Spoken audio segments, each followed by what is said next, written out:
So now that it's been a while since we got the Nintendo Switch 2 hardware reveal, all eyes are on that April 2nd Direct to really truly learn about all of the confirmed software headed to the platform around the launch window. And no doubt Nintendo will be there with their first party content in a big way, but I'm sure they will also feature plenty of their third party partners that they've even highlighted in recent investor briefings, that they're trying to build stronger relationships with those partners. And of course they want to, whenever they now will have a piece of hardware that can run all of the modern day AAA games. And one thing we've been talking about a lot on this channel recently is the level of third-party support we should be able to expect. And surprisingly, we have yet more games that were not previously leaked or revealed to be coming to the platform now in that same conversation. So it's almost hard to wrap your head around just how much software we're really going to have to play on this next-gen Nintendo piece of hardware, considering that there's a huge backlog of games that never got ported to Switch 1 that can make it over, plus these new games, some of the ones we will be talking about today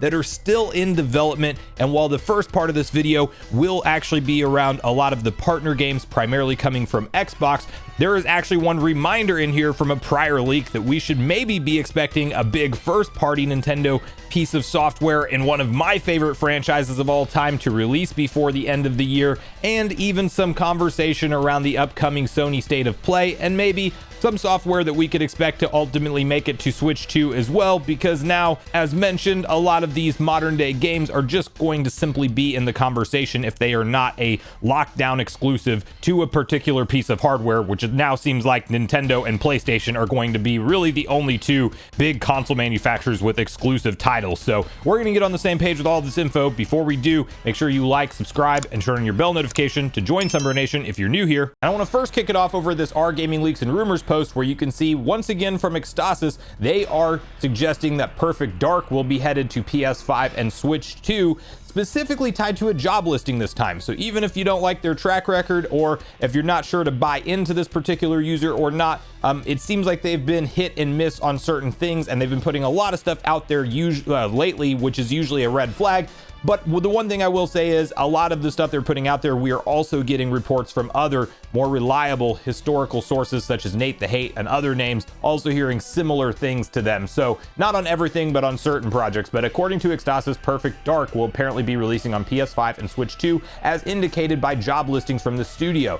So the thing that we have to look at here is the exact quote from the actual job listing themselves, where it says optimize and ensure stability of rendering functions to support multiple platforms and quality configurations. So that's going to be a big thing for Perfect Dark fans out there. I will definitely be picking up that game day one and checking it out as somebody who has limited nostalgia for the N64 game, but GoldenEye and the similarities between Perfect Dark and GoldenEye, and I was just a lifelong diehard GoldenEye fan from the N64 era. So really want to check out all of the new gameplay evolutions and story direction of the new Perfect Dark. Everything we've seen from a gameplay perspective so far, which was really only like one significant trailer that we've seen for this game, looks really good though. It looks like they're doing some cool stuff with parkour and how you actually navigate your environment, but then also these cinematic moments and beautiful visuals, like imagining running this on a Switch 2 piece of hardware in portable mode or in dock play is great. And you know, who knows about if we'll get a frame rate downgrade to something like 30 frames per second as opposed to maybe the other consoles having up towards of 60 frames per second. We'll have to wait and see for all of this. But Microsoft, we talked about it at length on the channel already, and you know, various different videos. They are committed now, not holding back, making big announcements like Forza Horizon 5 headed to PS5 already, and we know that's also going to be headed to Switch at some point, according to leaks. And so they're committed to this multi-platform strategy, and I really think that anything that's first-party Xbox that's being developed internally right now, you should almost just more or less expect it to come to Switch 2 and PS5. It's not a full guarantee at this point that everything's coming over, but most things, it does seem like that is the direction they will be headed. And on that note, also highlighting some of the really PS5 talk from Microsoft, but I think that this would just make sense to bring to Switch 2, because if Microsoft is bringing some of these games to their direct competition, which is PlayStation, Nintendo, who they have a better working relationship with, we should also expect to see these same type of ports. And you also have from Ecstasis, Gears of War Trilogy Collection will be announced as multi-platform day one on PS5. Remasters of all three games, cross-play between Xbox, PC, and PS5, all supported. So Obviously, that's going to be a big thing for Gears fans, and Extasis does point out that they have not been able to confirm a launch version for the Switch, or Switch 2 rather, but at the same time, it is one of these projects that you'd think that if it's coming to PS5, if it's not day and date on Switch 2 launch, it will probably be there at some point in time. But this is also a big claim suggesting that Microsoft's not going to have any kind of time delay on a lot of their different first-party content, which I'm also expecting them to kind of start to slowly go in that direction, but we haven't seen them do day and date releases yet for their first party stuff. And if this collection does come out on Xbox, PC, and PS5 day and date as a surprise drop, or maybe they give us a few months heads up notice, whatever the case, that's going to be a big move in and of itself, that there's not even going to necessarily be a time delay with certain software from Microsoft. Then I want to walk through this Vandal report, because you might remember Vandal, a very credible outlet. I'm not going to say that they're 100% on everything they've ever put out there, but they don't just make articles to make articles. They typically have very reliable sources that are feeding them this information, and they're a respected publication. So this is what they have to say. Vandal, Starfield, Fable, and Microsoft Flight Simulator 2024 will be released on PS5 and Switch 2, according to our sources. Also, Killer Instinct and Fable day one on PS5. So big claims there, and we'll dive into this more. But first, continuing, recent leaks have talked about the Halo Master Chief Collection and Gears Ultimate Edition, or a remastered collection of the series on PS5 and Nintendo Switch 2. According to our sources, some of the closest ones are Killer Instinct and Starfield, which have been in development for at least PS5 since its launch on Xbox Series and PC in late 2023. There are more games in the works, including Microsoft Flight Simulator 2024 or Age of Empires 2 Definitive Edition, which was found testing online late last year. Tom Warren speculated about Age of Mythology and Hellblade 2. We have information about another game that has already started its adaptation to PS5 and or Switch 2, the new Fable from Playground Games. So it's possible that this is the case. The launch will be simultaneous on all platforms. So first, focusing on the Fable part, obviously that being an in-house Microsoft game that's always been exclusive to Xbox, if it goes day and date launch on all platforms, I don't know what else proof you need that Microsoft is not focusing on console exclusive games anymore. But yeah, that's going to be pretty cool if we get that running on Switch 2 in addition to PS5, and it's all day one release essentially as soon as that game is ready to go.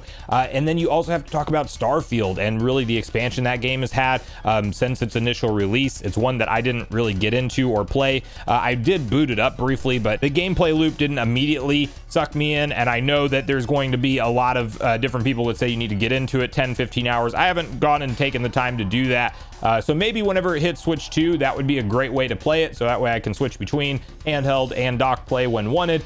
We've already heard about Microsoft Flight Simulator 2024, and then this is yet another source stating things like Killer Instinct and Fable, which makes it that much more likely, in addition to everybody kind of hearing the same things about the Halo the Master Chief Collection and Gears of War Ultimate Edition.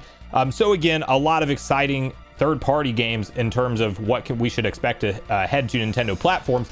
And then Extasis does say, I can corroborate that Fable and several Xbox games are in development for PlayStation 5 and Switch 2, but I can't confirm that Fable or other games will release day one on those platforms. So this is Extasis actually corroborating Vandal's report that was going around making the headlines online and stating that they're hearing that same kind of stuff, but they don't know that it will actually be day one in terms of when we will see those games released. Now, from here, I want to quickly shift focus to a Nintendo first-party title that we may be able to expect in 2025. And I actually feel like it's a stretch. The reason being is because at this point in time, we know that Metroid Prime 4 Beyond is going to be a big 2025 release for Nintendo from a first-party perspective on the Switch, and maybe it gets a Switch 2 version, but at the very least we know it's going to be supported with backwards compatibility. Well, now you have this post making the rounds once again from Nashweedle that does point out that they had heard that Metroid will have a 2D game, a kind of the successor to Dread, from Mercury Steam. And the reason that Nashweedle gained a lot of credibility online, or at least some people thinking they're credible, is because they did essentially confirm when Nintendo would be talking about Metroid Dread and releasing it. It all happened with the title Metroid Dread, which of course was known in the Metroid community because of its 3DS original plans that then ultimately got shifted around. But regardless of if you think Nashweedle has any inside info or not, I do think we're going to see obviously 2D Metroid continue alongside 3D Metroid Metroid. My bigger question mark on this particular leak or rumor, whatever you want to call it, is the timeline of it, because I think we get a lot of Metroid in 2025 if this is true, and there's nothing saying that because this is such an old tweet, originally back from January of 2023, that obviously plans could change and things could get shifted around to 2026. And I think that that maybe makes a little bit more sense than seeing, because we're expecting still Prime 2 and 3 to be maybe shadow dropped at a February Nintendo Direct, and then you have Prime 4 coming out, and then you're also at the end of the year maybe going to give us a 2D Metroid. I would obviously be here for it and would want to play through every piece of Metroid content that comes out in 2025, but I'm not setting my hopes, dreams, and expectations on 2025.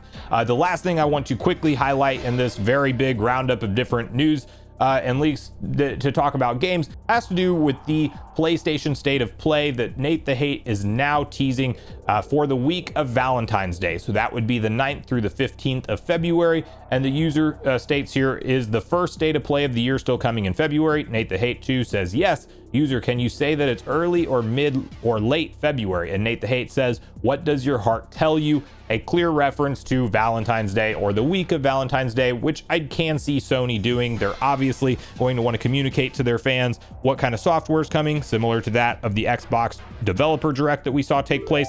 And this is probably going to be happening either in the same week or the week after a Nintendo Direct will take place for the Switch 1, and kind of putting the bow on the Switch 1 focus directs from here.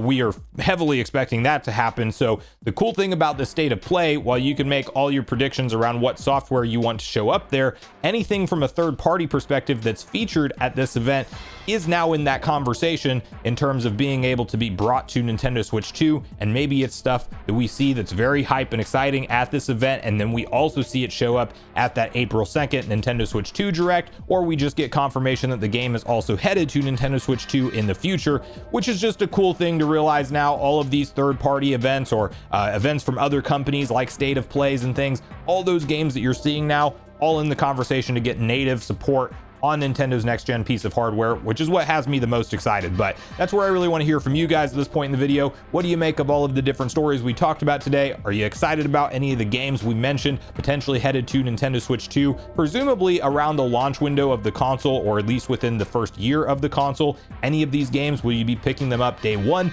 What do you think about the possibility of all of the Metroid content that was said, like Prime 4, Prime 2 and 3, and maybe even a 2D Metroid at the end of the year? Or do you think that timing is off with 2D Metroid clearly? And are you going to be tuning into the State of Play if we do end up getting one the week of Valentine's Day? And any predictions for what kind of software you'd like to see show up there? So make sure you share all your thoughts and feelings in the comments down below before you leave, regardless if we agree or disagree. Also, make sure you like, subscribe, turn your notification bell. And with that, I've been Sunbro, you've been Nation. Thanks so much for watching, and I'll see you guys in the next video.